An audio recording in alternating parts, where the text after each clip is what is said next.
मक्के में तशरीफ ला रहे हैं। आओ तुम्हें एक रिश्ता बता दूं, मेरे नबी की एक बहन है जो चचाजाद बहन है, अल्लाह अकबर, नाम उम्मे हानी है, नाम उम्मे हानी है। आपने कलमा पढ़ा, शोहर छोड़ के चला गया, छोटे छोटे बच्चे थे, हुजूर हिजरत करके शहर मदीना आ गए, आपने कलमा पढ़ा, शोहर ने छोड़ दिया, बच्चे गुर्बत के आलम में पलने लगे, गरीबी इतनी आ गई कि कई कई वक्त पर उम्मे हानी के घर फाका होने लगा। ये वही उम्मे हानी है जिनका तस्करा तुमने महराज के वाक़ये में सुना होगा, ये उसी उम्मे हानी की कहानी है साहिब। ये वो उम्मे हानी है जो दिन के दोपहरी में हुजूर जिनके घर जाके लेटा करते थे, गर्मी के वक्त में ये हुजूर के लिए बिस्तर करती, खाली चारपाई पे लेटते और हुजूर जब सोया करते ना तो यूं मुंह का पसीना हुजूर के कोहनी तक आता। उम्मे हानी फरमाती मैं उसको शीशी में भर लिया करती थी और अगर किसी को जरूरत होती उसे तोहफे के तौर पे दे दिया करती थी। अल्लाह अकबर, दुल्हनों के वो पसीने लगाया जाता था मेरे नबी का। अब जरा तवज्जो करना प्यारे, मेरे हुजूर मुझे फतेह मक्का के वक्त तशरीफ लाए हैं। जब फतेह मक्का के वक्त आए ना, ये वही मक्का है जहाँ पे लोगों ने पत्थर मारे थे,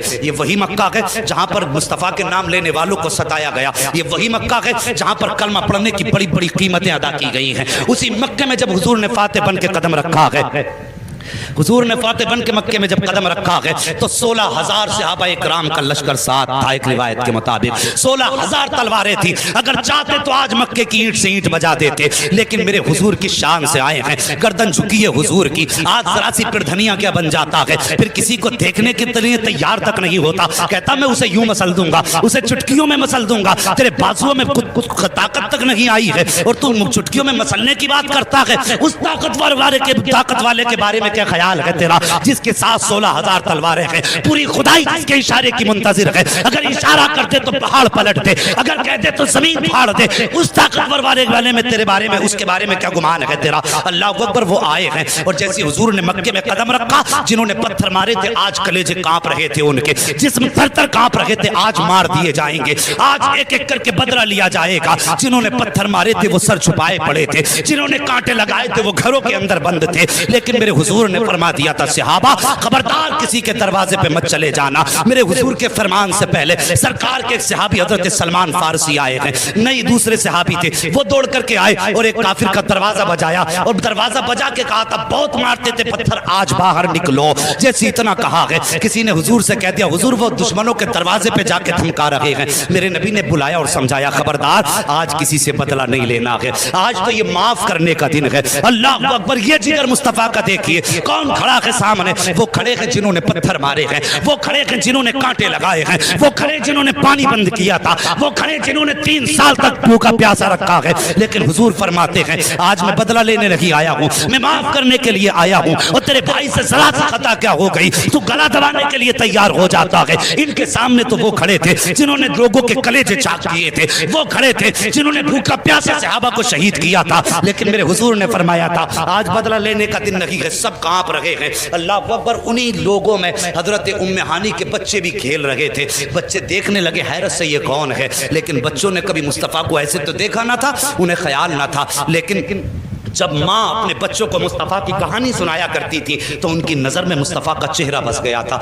मैं कहता हूँ साहिब बच्चों को मुस्तफ़ा की दास्तान सुनाया करो, माओं से गुजारिश है अपने बच्चों को मुस्तफ़ा की दास्तान सुना करके दूध पिलाया करें, इसलिए कि अगर बच्चे माँ बाप से मुस्तफ़ा की कहानी सुनेंगे तो गरीब होके मर सकते हैं, मुस्तफ़ा के गुस्ताख होके नहीं मर सकते हैं। यही इश्क की घुट्टी है जो माएँ पिलाया करती हैं। उम्मे हानी ने बच्चों को सुनाया था कि उनके भाई रिश्ते देखने में कैसे लगते हैं। जैसे उन्होंने उस चेहरे को देखा तोड़ करके घर में आए। उम्मे हानी फरमाती मैं घर के अंदर थी, अब बहन का रिश्ता देखो। और अमीरों अगर बहन से गुर्बत की वजह से मुंह मोड़ते हो, हैरत होती है कि लोग बहन के दरवाजे पे जाते हैं तो जाकर पहले चादर झाड़ा करते हैं, क्या दिखाना चाहता, क्या कि इसकी चादर गंदी है, तेरे कपड़े इसकी चादर से अच्छे हैं। अगर बहनें बर्तन दे दे तो कहते एक बार और पानी निकाल दे, किस लिए कि ये गरीब का बर्तन है, ये दिखाना चाहता है कि तुझे गर्दा लग रहा है बर्तन। और मेहरबानी कर बहनों के दस्तरखान पे जाने के बाद अमीरी गरीबी का फर्क दरवाजे पे छोड़ दिया कर। अगर बीमारी के बर्तन में भी खा लेगा, अल्लाह तेरे दिल के हुनर को देख के तुझे शिफा कामिला अता फरमा देगा। ये दीवारियां, ये दूरियां, ये इख्तलाफ अपनों और के बीच में, मेहरबानी करो कभी अपनों को छोटा होने का एहसास मत दिलाओ, कभी अपनों को छोटा होने का एहसास मत दिलाओ। और रिश्तों की कदर करो, अपनों की कदर कर लो। बड़े कीमती होते हैं अपने, बड़े कीमती होते हैं। इनकी कीमत तब पता चलती है जब इनका जनाजा उठ जाता है कि हमने कितनी कीमती चीज़ खो दी है। मेहरबानी करना, अपनों की कदर करना। बहन के दरवाजे पे जाओ, कभी तेरे कपड़े एक जोड़ी मैले हो गए तो क्या हुआ, कम से कम बहन का दिल तो टूटने से बच जाएगा। अगर तूने एक वक्त अगर गंदी प्लेट में खाना खा लिया तो मर नहीं जाएगा तू। बहन की दिलजोई के लिए उस गंदे बर्तन में खा ले जिसे तू गंदा समझ रहा है, खुदा की कसम तेरी उम्र बढ़ा दी जाएगी। मगर करके तो देख, हमने फासले कर दिए, रिश्तों में इतने बड़े फर्क कर डाले हमने। आज गरीब अमीर को देखने तैयार नहीं, अमीर गरीब को देखने। माहौल उल्टा पुल्टा हो गया सब। मेहरबानी करो, बहनों से खास करके रिश्ते सच्चे रखो।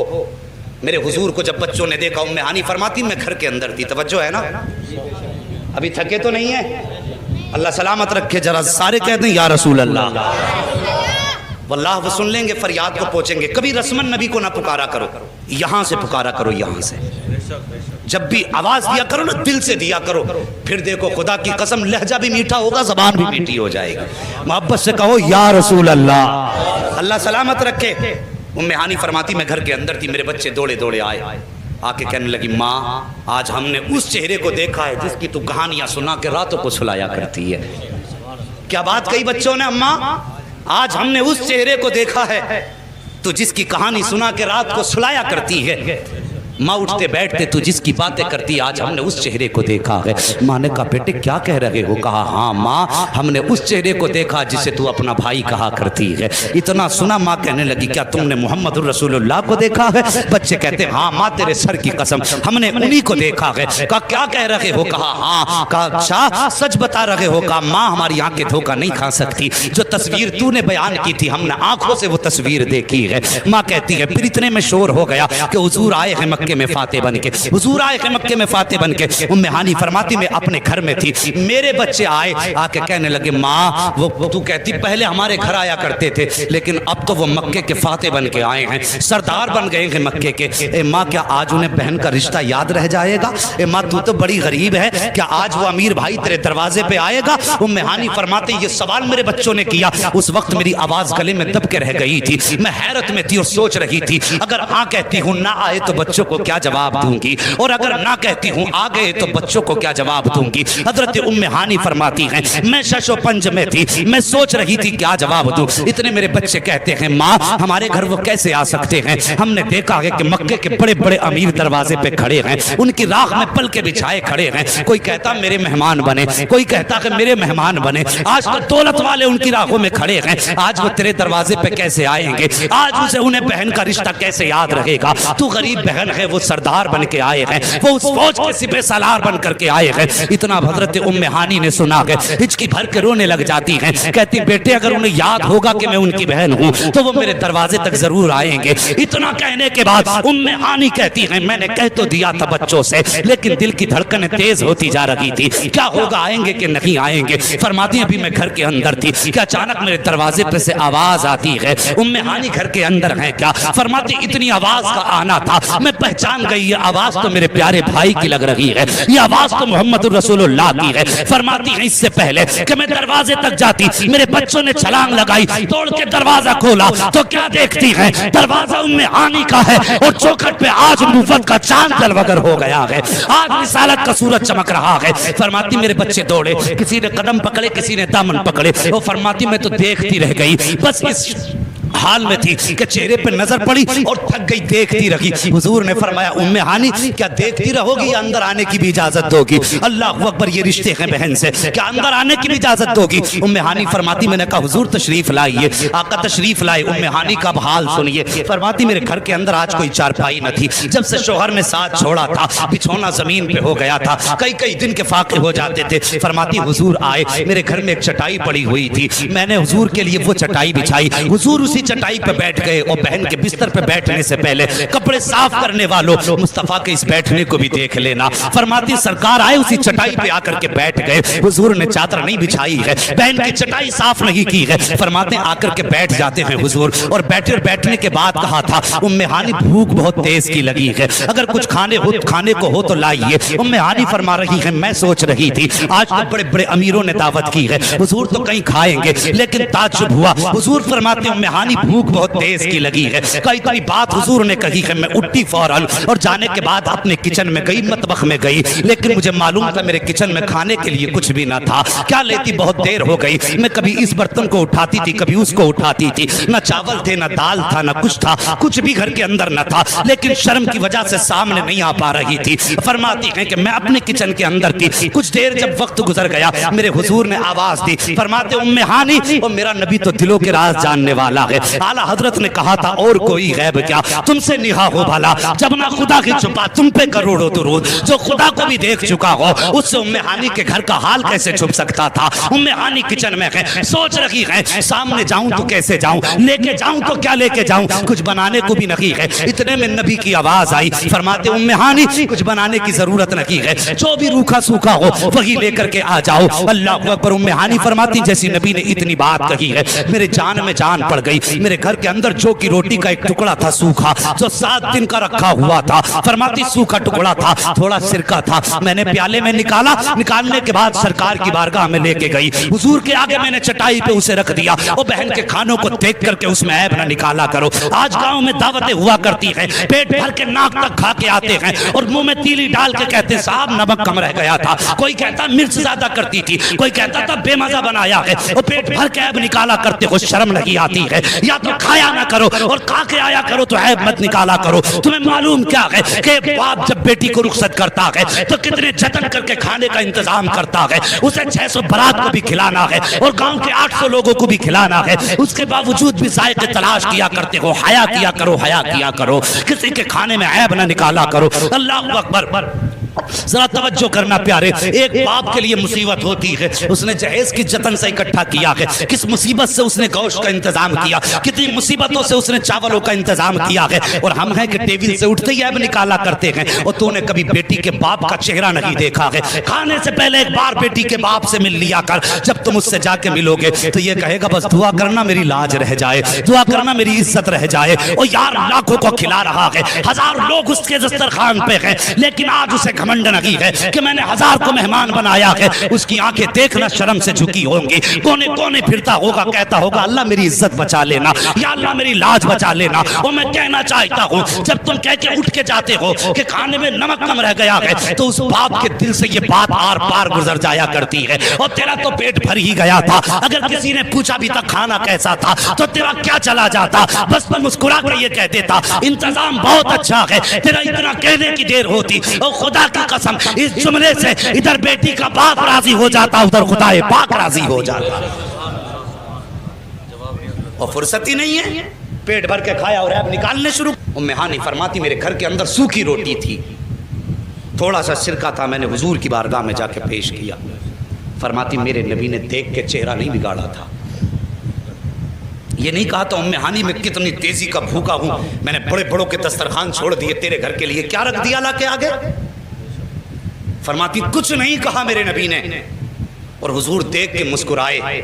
उम्मे हानी फरमाती हुजूर ने लुकमा तोड़ा, तोड़ने के बाद सिरके में भिगोया, और भिगोने के बाद हुजूर ने मुस्कुराते हुए मुंह में रखा, लेकिन इतना सख्त था वो टुकड़ा, मैं देख रही थी कि नबुव्वत वाले मुंह में तकलीफ हो रही है चबाते हुए, लेकिन नबी ने चेहरे का जोग्राफिया नहीं बदला था, तेवर नहीं बदले थे, हुजूर मुस्कुराते जाते थे, चबाते जाते थे। उम्मे हानी फरमाती हैं कि मेरे हुजूर ने जब तक वो टुकड़े खाया ना, सूखा हुआ टुकड़ा, मुस्कुराते जाते थे, पानी के जरिए उस टुकड़े को नीचे उतारते जाते थे, लेकिन कोई शिकवा बहन के दस्तरखान पे नहीं किया था। फरमाती मैं तो शर्म से पानी पानी हो रही थी, मैं सोच रही थी कि आज भाई को खिलाने के लिए दस्तरखान पे सूखे टुकड़े हैं। अल्लाह अकबर फरमाती हैं लेकिन मैंने नबी को देखा, चेहरा बिगाड़ के नहीं देखा था, मुंह बिगाड़ के नहीं देखा था, माथे पे कोई लकीर ना थी हुजूर के, बल्कि मुस्कुराते रहे। और फरमाती हैं करम वालाए करम ये कि जब खा चुके थे उसके बाद हाथ उठा के कहा था या अल्लाह तेरा शुक्र है जिसने मोहम्मद के पेट भरने का इंतजाम किया, और फिर मेरी तरफ देखा देखा, मुस्कुरा के मेरे सर पे हाथ रखा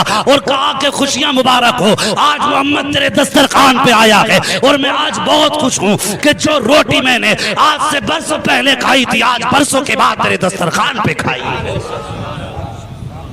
फरमाया मुझे आज तेरे दस्तरखान पे रोटी में मजा आ गया। सूखी रोटी खा के कहा था बहन आज तेरे दस्तरखान की रोटी में परसों पुराना जायका मिल गया है मुझे। वो यार ऐसे निभाई जाती हैं बहनें, ऐसे निभाए जाते हैं रिश्ते। अल्लाह तौफीक दे इन रिश्तों की कदर कर लेना।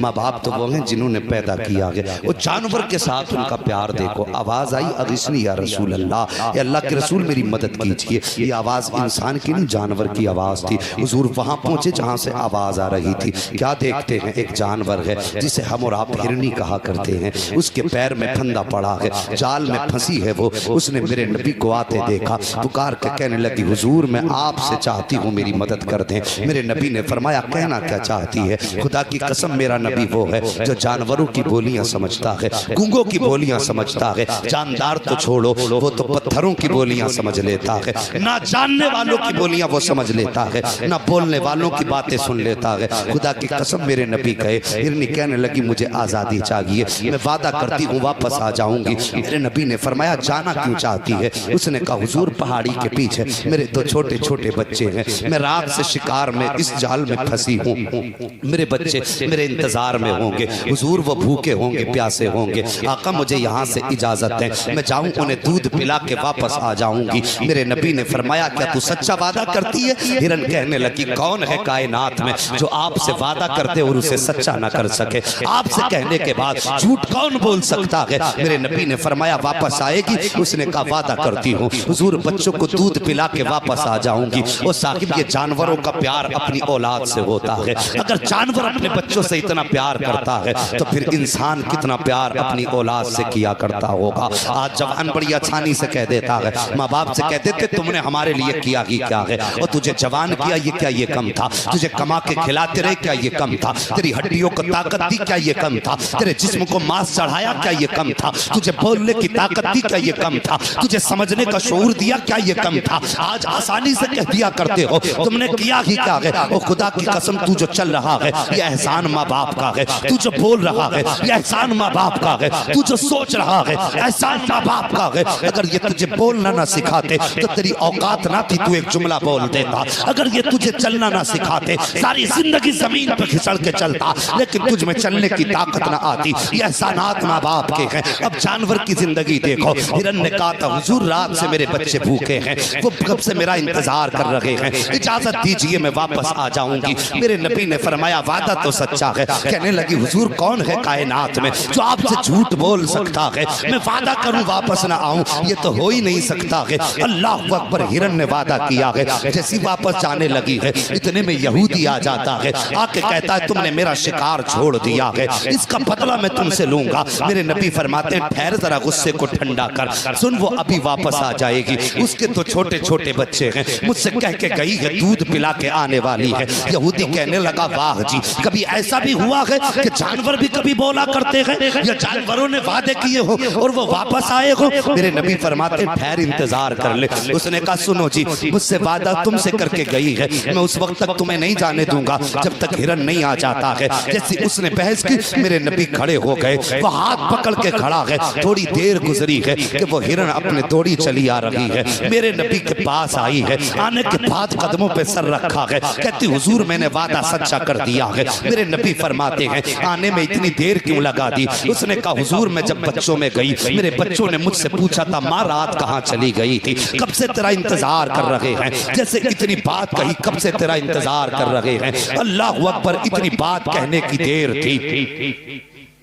इसको बुझा दीजिए, तवज्जो कीजिए। आई ना आके मेरे नबी ने फरमाया हिरन बता तो सही इतनी देर कैसे लगा दी? उसने कहा हुजूर मैं बच्चों को दूध पिलाने गई थी, मेरे बच्चों ने मुझसे कहा माँ रात कहाँ गुजारी, हम कब से तेरा इंतजार कर रहे थे, भूख लगी थी। मैंने कहा बच्चों मुझे एक जाल में फंसा लिया था, मैं एक जाल में फंस गई थी। बच्चे कहने लगे माँ फिर कैसे छूटी? मैंने बच्चों से कहा कि बच्चों सैयदुल अंबिया आ गए थे, मैं उनसे कह के आई हूँ। बच्चों ने कहा था माँ क्या फिर वापस जाना है? मैंने कहा हाँ बच्चों मैंने नबियों के सरदार से वापस वादा किया है, मुझे वापस जाना पड़ेगा। जैसे इतनी बात हिरन ने कही बच्चों से, बच्चे माँ के कदमों से लिपट जाते हैं। हिरन कहती, हुजूर मेरे बच्चे मुझे आने नहीं दे रहे थे। कोई बच्चा आगे से आ रहा था, एक बच्चा पीछे से पैरों में अटक जाता था, कहता था माँ छोड़ के ना जा। बच्चे हिरन कहती है, आका बड़ी मुश्किलों से बच्चों को समझा के आई हूँ। मेरे नबी ने इतना सुना, नबुव्वत वाली आंखें बरसने लग जाती हैं। सरकार रोए और रोने के बाद आका की आंखें बरसी ना। फरमाया, सुन यहूदी, इस हिरन को तू मुझे बेच दे। जैसे इतना मेरे नबी ने कहा, वो कहता है क्या करोगे? कहा कि मैं इसको खरीदना चाहता हूँ। इतनी बात यहूदी ने सुनी थी। वो कहता ये क्या कह रही है? मेरे नबी फरमाते, यहूदी ये मुझसे कह रही है कि बड़ी मुश्किल से बच्चों को समझा के आई हूँ, हुजूर आपसे वादा किया था, इसलिए मैं मरने के लिए वापस आ गई हूँ। जैसे यहूदी ने इतना सुना है, उसकी भी आंखों में आंसू आ जाते हैं। कहता है, ए मुसलमानों के नबी, खरीदने की जरूरत नहीं है, मैं आपको अपनी तरफ से इसको तोहफे में पेश कर देता हूँ। मेरे नबी ने तोहफे में लिया और लेने के बाद बैठे जमीन पे, हिरन के सर पे हाथ रखा और फरमाया, जा आज तुझे मोहम्मद आजाद कर दे रहा है, अपने बच्चों में वापस चली जा। वो हिरन पीछे को देखती जाती थी, नबी को दुआएं देती जा रही थी, मुड़ के देखती जाती थी, दुआएं देती जा रही थी। जब नबी वापस चलने लगे, यहूदी आगे बढ़ा, नबी का दामन पकड़ा। जैसे दामन पकड़ा, आका फरमाते हैं, अब क्या चाहिए? उसने कहा, हुजूर सिर्फ हिरन को आजाद करके जा रहे हो, मुझे किसके सहारे छोड़ के जा रहे हो? ए आका, जिस तरह आपने हिरन को आजादी दी है, मुझे भी दोज़ख से आजादी अता फरमा दी। सुभान अल्लाह। नारे तकबीर, नारे रिसालत, नारे गौसियत, उलमाए अहले सुन्नत, अज़मते मुस्तफ़ा शान। मक्का शरीफ के करीब आया, उसने कहा खबर भेज दो, हम आए हैं। लोगों ने कहा खबर जा चुकी है। कहा 3 दिन हो गए अभी तक कोई आया नहीं। कहा नहीं। क्या ये लोग, इस शहर के लोग मुझसे डरते नहीं? उसने कहा बादशाह तुझे पता नहीं है, इस शहर के लोग, इस शहर में एक इबारत है जिसे काबा कहा जाता है, और वो ये कहते हैं कि ये खुदा का घर है। ये लोग, इस शहर वाले सिर्फ खुदा से डरते और किसी से नहीं डरते। उसने कहा अच्छा, क्या मेरा भी डर नहीं? कहा जी तुम्हारा भी डर नहीं। उसने कहा अगर काबे की वजह से मेरा डर नहीं तो लो मैं काबे ढा दूंगा। ये सोचा, इतना सोचना था, उसके सर में दर्द शुरू हुआ।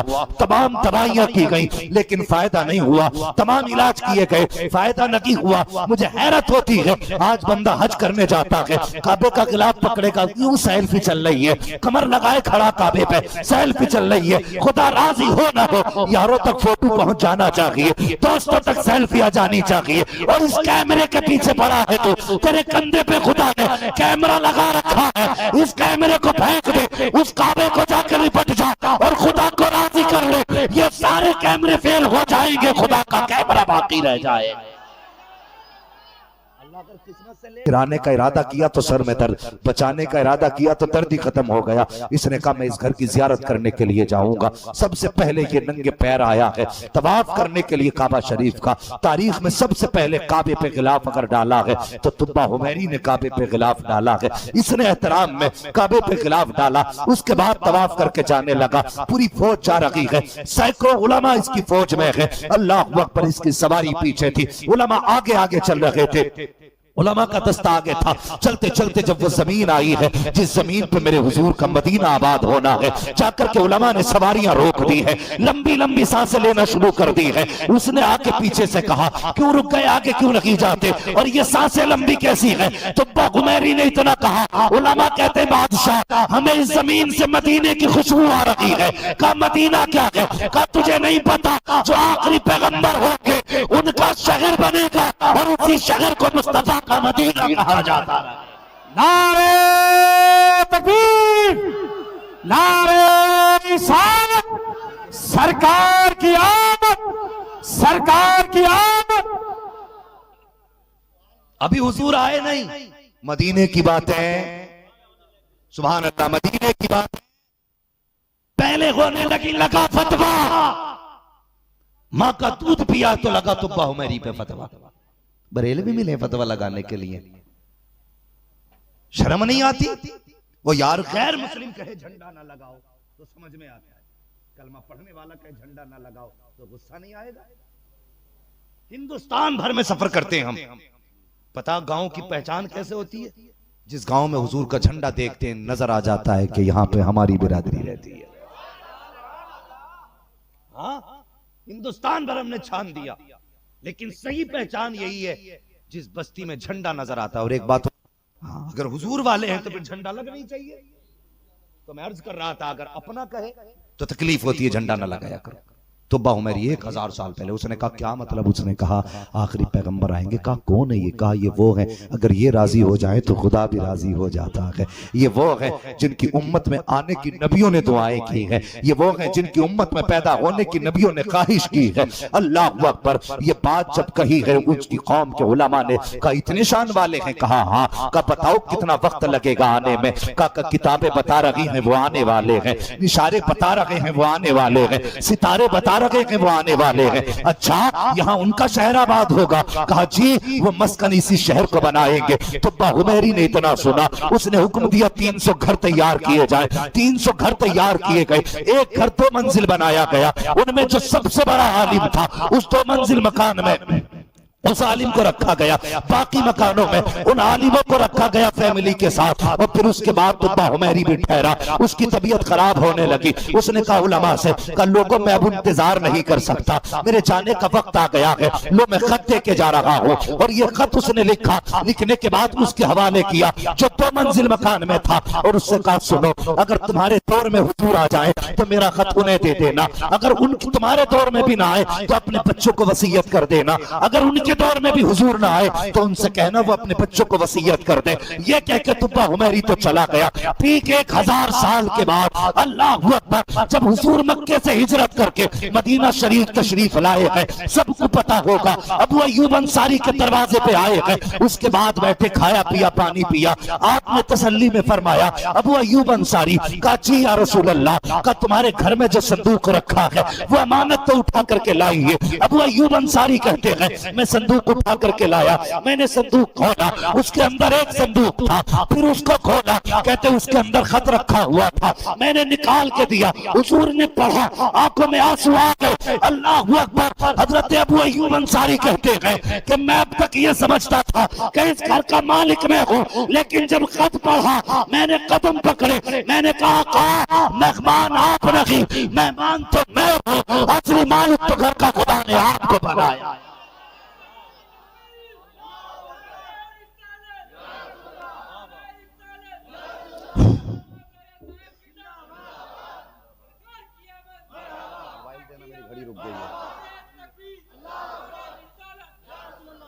तवज्जो है।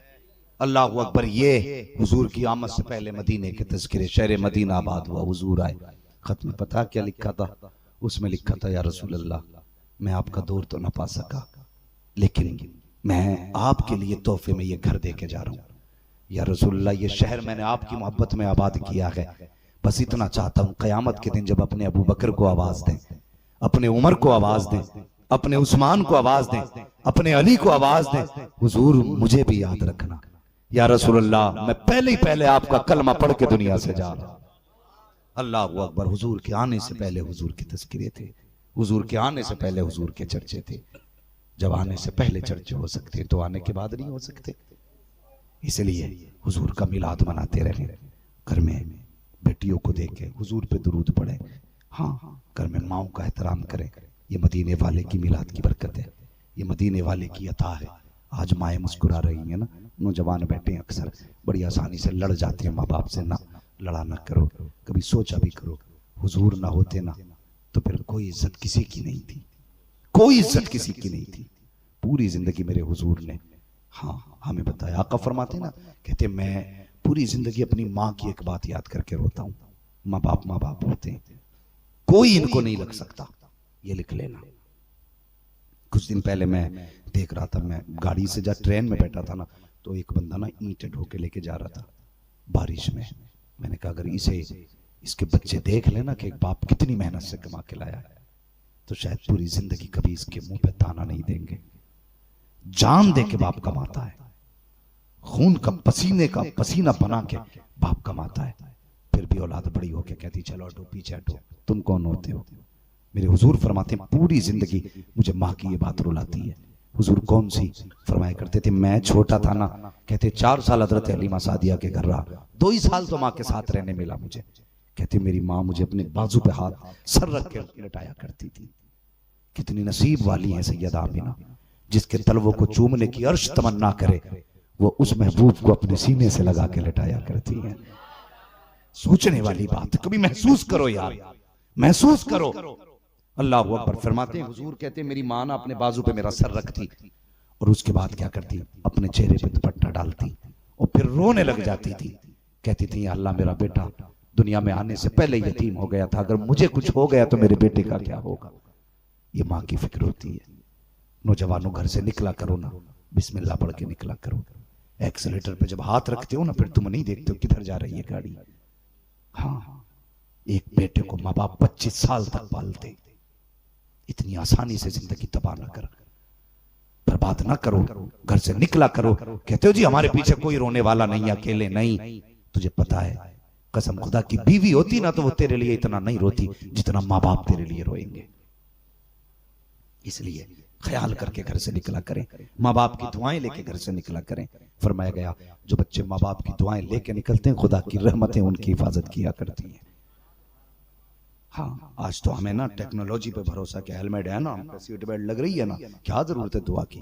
गाड़ी हमारी बुलेट प्रूफ है यार, पलटेगी तब भी इसके अंदर कितने एयरबैग लगे हुए हैं। अल्लाह की कसम एयरबैग नहीं बचाते, जब भी बचाती है ना खुदा की रहमत बचाया करती है, खुदा की रहमत बचाया करती है। नौजवानों मैंने देखा ना 12वीं के बाद भी, अब भी देखो ना, जहां देखो तुम 100 के ऊपर गाड़ी चल रही है, समझ लेना मुसलमान का बच्चा है।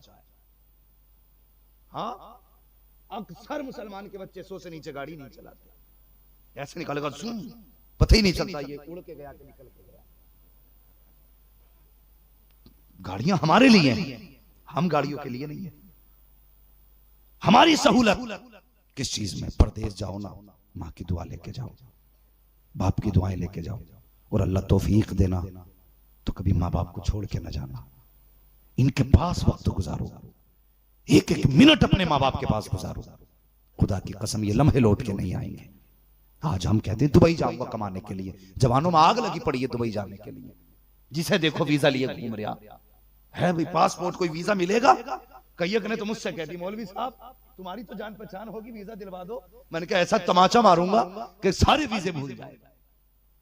उस दिन एयरपोर्ट पे था मैं, कोलकाता के, एक ने आके मुझसे मुसाफा किया। मैंने कहा भाई किधर जा रहा हूं? उसने कहा दुबई जा रहा हूं। मैंने कहा मुझे कैसे? बोले मैं आपको जानता हूं, आपकी तकरीरें सुनता हूं। तो मैंने कहा यार दुबई जा रहा है, मैं दुआ करता हूं खुदा करे तेरा आखिरी बार जाना हो। ऐसे देखने लगा। मैंने कहा मैंने ये नहीं कहा मर जा वहीं जाके, बस मैं इतना कह रहा हूं जाना ना, वापस आना तो अपने घर में कोई बिजनेस कर लेना, वरना याद रख दौलत कमाने के लिए हम इतनी दूर चले गए अपने घर वालों से कि जब पलटे या तो मां नहीं थी या बाप नहीं था, या दोनों ही जा चुके थे। इतनी दूर हम चले गए पैसे के लालच में कि हमने उम्र खो दी अपनी। हमारी बीवियां बूढ़ी हो गई, लेकिन हम पैसों के लालच में परदेश में पड़े रहे। क्या करोगे ऐसी दौलत का? अल्लाह की कसम दुबई जाके 10 करोड़ भी कमा लो, अगर मां का जनाजा मैसर ना हुआ तो 20 अरब भी दोगे तब भी दोबारा मां का जनाजा नसीब नहीं होगा। इसलिए परदेश न जाना, न जाना परदेश। कम से कम इतनी दूर रहना, मां आवाज दे तो जिंदगी में चेहरा दिखा सको, बाप आवाज दे तो चेहरा दिखा सको। अभी 2-3 दिन पहले का वीडियो वायरल किया गया, कोई सऊदी से कमा के वापस आ रहा था, फ्लाइट में बैठे बैठे इंतकाल हो गया। वो यार बता क्या कमाई है, क्या दौलत है ये? वो तेरे घर पे तेरा इंतजार करने वाले लोग थे। कसम खुदा की कभी पैसे से सुकून नहीं मिलता है, ये याद रखना। कभी पैसे से सुकून नहीं मिलता। अगर तुम्हारे घर पे गोश्त मुर्ग मुसल्लम ना भी हो, लेकिन अपने हो, चटनी लेके बैठ जा, 4 लोगों को बैठा, मुस्कुरा के सूखे रुकने खा। खुदा की कसम 5 स्टार में वो लज्जत नहीं है जो अपनों के बीच बैठ के चटनी से खाने में मजा आया। मेरे हुजूर ने क्या फरमाया था? फरमाया 3 चीजें खुशनसीबी की अलामत। एक रिवायत में 3 है, 5 है, 4 है, मैं 3 की बात कर रहा हूं। फरमाया सबसे ज्यादा नसीब वाला है वो। खुशनसीबी की एक बात बताई, फरमाया जिसे नेक बीवी मिल गई वो खुशनसीब है। दूसरी फरमाया जिसकी सफर के लिए सवारी अच्छी है वो नेक है, वो खुशनसीब है। फरमाया तीसरी बात जिसका रिस्क घर के जितने करीब है वो उतना ज्यादा खुशनसीब है। रोजी घर के पास तलाश करो, ओ यार दिन भर कमाओ, रात को अपने माँ बाप के पास आके बैठ जाया करो। मौत का कुछ पता है तुम्हें आ जाए या माँ बाप को आ जाए? पता है किसी को? नौजवान किसी को नहीं पता, तुम मर जाओ, अगर तुम मर गए तो माँ बाप कहेंगे कि मेरे बेटे ने सारी जिंदगी दूर रह के गुजार दी, मैं जी भर के देख ही नहीं पाया बेटे को। अगर बाप चला गया तुम कहोगे हमने पूरी जिंदगी कमाने में गुजार दी, आज लगाने का वक्त आया तो माँ बाप ही चले गए। इसलिए कोशिश करें अपना वक्त अपने माँ बाप को दें, अपनी फैमिली को दें, अपने परिवार को दें। परिवार एक ऐसी चीज है यार कि कसम खुदा की, इसके बदले में जितने चाहो सजदे कर लो कमी कम है। उन लोगों से पूछो जिनका कोई नहीं होता है, वो दुनिया में कितने अकेले होते हैं। ईद के दिन भी ईद नहीं लगती है उन्हें, खुशियों में भी खुशियां नहीं लगती। 10,000 का जोड़ा पहन लेते हैं, कोई प्यार से बेटा कहने वाला नहीं होता ना तो वो कपड़े काटते हैं। अगर फटे कपड़ों पे परहेज करके पैबंद लगा के ईद के दिन पहन ले, प्यार से हाथ रख के दुआएं देने वाली मां हो ना, तो अमीरों से ज्यादा अच्छी गरीबों की ईद हो जाया करती है। बात समझ रहे हैं ना मेरी? जो मैं कहना चाह रहा हूं, माँ बाप से दूर ना जाना, अपना वक्त माँ बाप को दें, अपने परिवार को दें। दौलत कमाने के लिए हम इतने दूर चले गए कि उम्र गुजर गई, जब पलट के आए तो दौर जा चुका था, उम्रें जा चुकी थी। वो लड़कपन, वो खेल, वो कूद, वो प्यार की बातें, वो मोहब्बतों के लम्हे सब खत्म हो चुके थे। इसलिए मेरा एक सबक ये भी याद रखना, कभी दूर नहीं जाना है। अपने ख्वाब सजाने के लिए माँ बापों की आंखों के ख्वाब न छीनना। हाँ, अल्लाह रोजी तो घर के करीब भी दे देगा, लेकिन हमारे ये ख्वाब कि मेरे पास एक ऐसी गाड़ी हो जिसे देख के लोग समझे कि कोई बैठ के जा रहा है, ऐसा मकान हो जिसकी छत पर खड़ा हूं तो इलाका दिखे, नहीं यार ये कुछ नहीं है। एक आंधी में ढह जाते हैं मकान, एक एक्सीडेंट में टूट जाती है गाड़ी, मगर रिश्ते वो चीज है खुदा की कसम जो कब्रों में भी जाके बाकी रहते हैं। करेंगे ना इंशाअल्लाह ऐसे ही, माँ बाप के करीब रहेंगे। नौजवानों एक बात और कह जाऊं, आप मोबाइल कम से कम इस्तेमाल करें। ये नशा है 5G का नशा, 4G का नशा, जिसने हमारी कौम तबाह कर डाली है, जिसने हमारी कौम तबाह कर डाली है। इसे एक तरफ रखो, किताबें उठा लो, वरना कल तुम्हारे हाथ में कटोरे के सिवा कुछ नहीं होगा। और याद रखो दौर वो आ रहा है, भीख भी उसे दी जाएगी जो कंप्यूटर से मांगेगा। ये याद रखना, तुम्हें कोई भीख भी नहीं देगा। तुम्हें याद है कोई जुमला, किसी ने यह कहा था हम इन मुल्लों से नालियां साफ कराएंगे, भूल गए? हमें याद है। कैसे कराएंगे? छुरी रख के गर्दन पे नहीं, बंदूक रख के कान पे नहीं। यही तरीका था, इनके हाथों से कलम छीन लो, इनके हाथों से किताबें छीन लो। जब तालीम नहीं होगी तो ये कुछ नहीं होंगे, जब कुछ नहीं होंगे भूख पीछा करेगी तो पेट पालने के लिए ये नालियां भी साफ करेंगे, जूते भी उठाएंगे। तो जूते उठाने नहीं आया था, तो मोहम्मद का गुलाम बन के जूते उठाने के लिए आया। अहद करो, फेंक दो मोबाइलों को, किताबें उठा लो। आज अगर किताबें उठा ली तुमने बचपन में, कल मोबाइल, लैपटॉप, दुनिया का पूरा इंटरनेट तुम्हारे पीछे होगा। लेकिन शर्त है तुम्हें कामयाब होना पड़ेगा। पढ़ेंगे इंशाअल्लाह, सारे बोलो इंशाअल्लाह। चच्चा लोग ना बोले चाहे बिल्कुल भी, अब उनके दौर की बात गुजर गई, लेकिन ये बच्चे लोग जरूर बोलें। और माँ बाप तुमसे भी गुजारिश है, तुम अपने बच्चों का रोज इशा के बाद मोबाइल जमा करो अपने घर में, लाजिम है। अगर आपका बेटा मोबाइल चलाता भी है ना दिन में, रात को मोबाइल ले लो, चल भाई अब तेरा कोई काम नहीं, सो जाके। इसके नुकसानात जानते हो? इसके नुकसानात ये, तुम्हारे बच्चे 3 बजे सो रहे हैं और सुबह को क्या बजे उठ रहे हैं? 9 बजे उठ जा, फिर भी सवेरा भले ही हो जाता। 10 बजे 11 बजे सो के उठ रहे हैं। नंबर 1 सेहत खराब, नंबर 2 उम्र घट रही है। उम्र घटने कोई मौलवी फतवा ना लगाए कि मौत अपने वक्त पे आएगी। उम्र घटने का मतलब है जियोगे तो खिचड़ खिचड़ के जियोगे, जब तक जवानी रहनी है तब तक नहीं रहेगी। तो 3 बजे सो रहे हैं, 10 बजे सो के उठ रहे हैं। नंबर 1 उम्र खत्म, जवानी खत्म, बरकतें खत्म जिंदगी की। ये दिन छोटे पता क्यों लगने लगे? क्योंकि 10 बजे सो के उठने लगे। आज भी गारंटी है, 4 बजे उठ के देख, ऐसा लगता है जैसे पूरे महीने की बरकत खुदा ने एक ही दिन में दे दी है। उठ के तो देखो 4 बजे। लेकिन हमारा तो दुकानदार भी बड़े मौज में, ये भी 10 बजे दुकान खोल ले आ जाए। इसलिए कि ईसाइयों का तरीका 10 बजे खोलने का, ये भी 10 बजे मर रहे आ जाकर दुकान पे। फिर कह रहा तावीज दे दो। मौलवी ने गठरी बांध दी, एक लगाए पड़ा दराज में, एक लगाए पड़ा सिर पे, एक लगाए पड़ा सटर पे, एक लगाए पड़ा कमर के पीछे, एक लगाए पड़ा कुर्सी के नीचे। बरकत नहीं हो रही। मैं कह रहा हूं पूरा कुरान गले में लटका ले, बरकत नहीं होगी, इसलिए कि तूने 10 बजे दुकान खोली है। मेरे हुजूर ने कहा था या अल्लाह मेरी उम्मत के सुबह के वक्त में बरकत अता फरमा। उम्मत के लिए सुबह के वक्त की बरकत मांगी थी मुस्तफा ने, और सुबह को उम्मत सो रही है तो बरकत कब मिलेगी? अगर बरकत चाहते हो गारंटी के साथ कहता हूं फजर की नमाज पढ़, जाके दुकान खोल ले, सजदा करना तेरा काम है, रोटी देना खुदा का काम। 10 बजे दुकान खोलेगा बरकत नहीं मिलेगी। लोग मौलवी लिख के लेके जा रहे हैं अल्लाह के गौसे पाक को बैठा लो दुकान में चाय। हाँ, बरकत तभी मिलेगी जब तुम मुस्तफा के फरमान मानोगे। सच्ची बताओ, मैं तकरीर के नजरिए से नहीं, मैं कुछ बातें ही कर रहा हूं आपसे। हुजूर ने कहा चांद पे 2 टुकड़ों के लिए उंगली उठाई तो हुए नहीं हुए? बोलो। इशारा किया सूरज पलटा के, पलटा। हुजूर ने कहा तो दरख्त अपनी जगह से उखड़ा के नहीं? हुजूर ने कहा तो अबू जहल की मुट्ठी में पत्थर बोले? हुजूर जो कहते वो होता है कि नहीं? और जब हुजूर ने कहा मेरी उम्मत के सुबह के वक्त में बरकत दे, तो दोपहर में क्या ढूंढने जा रहा है? बरकत सुबह को ही मिलेगी। अगर बरकत चाहते हो तो सुबह में उठना पड़ेगा। हाँ, 4 सजदे कर फिर मस्जिद से निकल। अल्लाह कहेगा सजदा करना तेरा काम था, रोजी देना मेरा काम है। जो तुझे करना था तूने कर दिया, अब जो मुझे करना है मैं कर देता। तो दुकान हर बिजनेसमैन 10 फजर बाद खोलेगा। ये मशवरा नहीं है, ये तुम्हारी बका का रास्ता है, वरना भीख मांगने में दिन नहीं रह गए। हाँ, यही वजह है हजरत, 100 रुपए देते हुए कलेजे फटते हैं। जब कमाओगे नहीं तो दोगे कहां से? जब होगा तो दोगे भी, और जब दोगे तो फिर अल्लाह तुम्हें भी देगा। ये भी ख्याल रखें, तुम नहीं दोगे अल्लाह तुम्हें भी नहीं देगा। तो दोनों सूरतें हैं। तो अब दुकान क्या बजे खोलोगे? 12 बजे खोलेगा। अभी उन्हें खूब मेहनत का हक अदा किया भाई तकरीर, और करवा लो 1:30 बजे इंशाअल्लाह। तो अल्लाह ने वैसी बरकतें भी दी होंगी, ये याद रखना। हाँ, बरकत अल्लाह वैसी देगा। हुजूर ने सुबह के वक्त की बरकत मांगी। सारे लोगों का मसला है, मेरा मशवरा नहीं है, मैं बता के जा रहा हूं। अगर बचना है तो ये करो।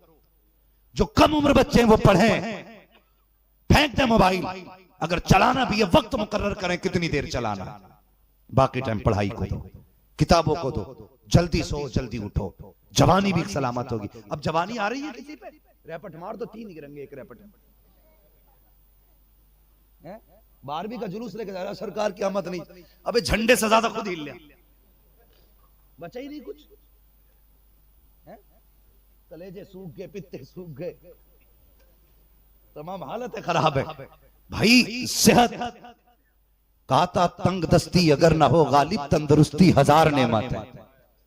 बहुत बड़ी नेमत है सेहत भी अल्लाह की, और सेहत ये मुसलमानों का हक है।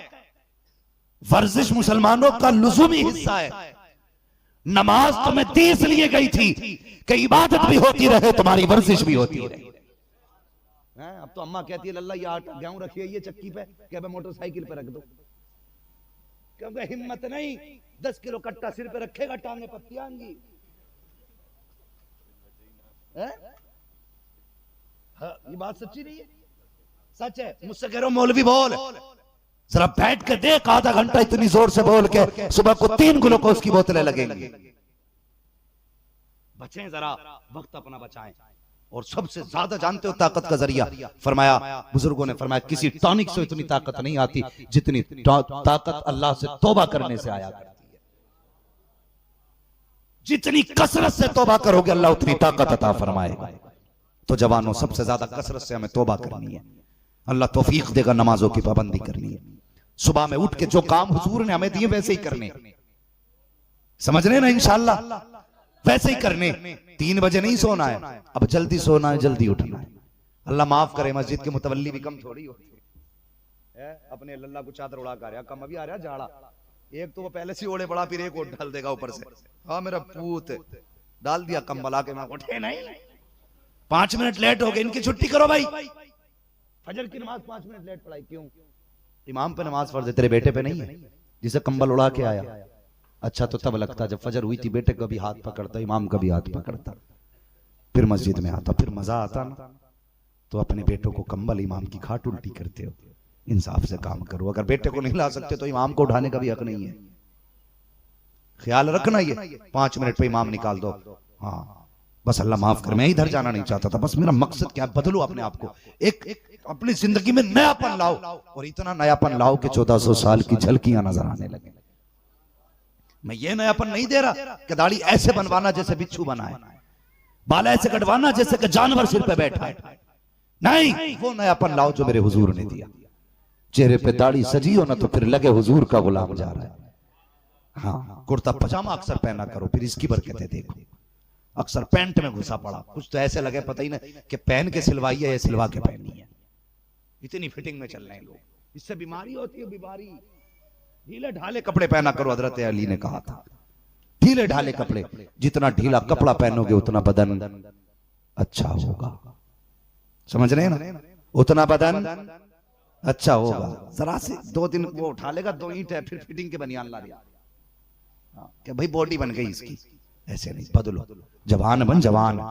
अगर जिस्म में ताकत होती तभी दीन का काम होता हजरत, अगर जिस्म में ताकत नहीं तो तुझे संभालेंगे कि कौन संभालेंगे बता। तो नौजवानों मेरी बात को मजाक ना समझना, ये कड़वी सच्चाई है जो मैंने बताई है।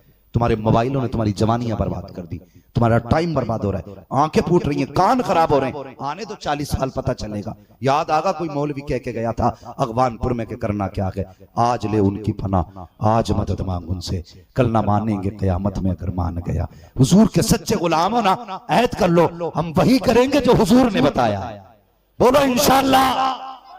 हाँ, और अगले साल ऐसी ताकत जवानों में होनी चाहिए, एक हाथ में 2 झंडे होने चाहिए। एक झंडा 2 लोगों के हाथ में नहीं होना चाहिए, एक हाथ में 2 झंडे।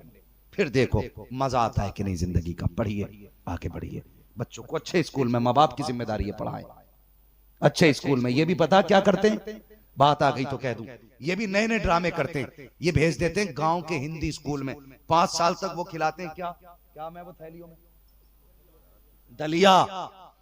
हाँ, बस्ते में किताब बाद में रखे हैं, प्लेट पहले रखते हैं। जाओ, अल्लाह भला करे कि प्रधान खुद बांट के खा जाते आधे आधे। हमारे यहाँ तो ऐसे ही चले। बताओ, जो गरीबों का हक था वो गरीबों को नहीं पहुंच रहा, विधायक को प्रधान दलिए खा रहे हैं।